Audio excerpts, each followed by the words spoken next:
My dad was a guitar player. There was always guitars around. He was always in the basement playing something. I always had a guitar from as long back as I can remember. I remember when I heard White Room and I was like, I don't know what that sound is, but I need to make that sound.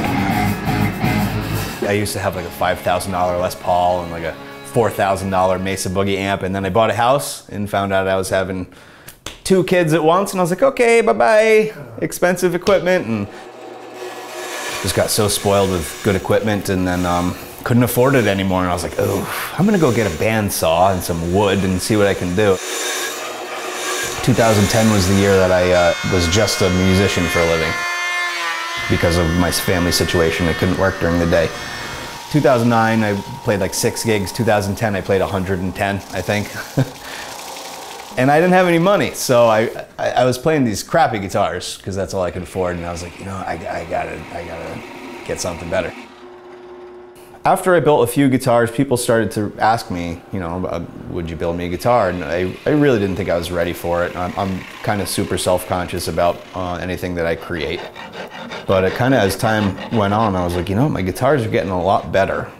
Quality is better, craftsmanship better, sound is better. I started to realize that it was something that I could do. One of the bands that I'm in is Wicked Peach. We play all kinds of music, from 70s rock to music that just came out. I think when you have to have the kind of versatility that comes along with playing in a band that doesn't necessarily specialize in one type of music, your instrument needs to be tonally versatile, but also easy to manipulate. So the guitars that I build are purposefully that way. I try to simplify the controls, but make them work better. The way that I wire them allows you to get almost any kind of sound out of it without really touching the amp, without really going to your pedals. I'm a guy that has spent $100,000 probably on guitars, buying, selling, trading, you know, recycling. And I guess what I want, what I hope for people that'll buy one of my guitars and be happy with it, is that they don't have to do that.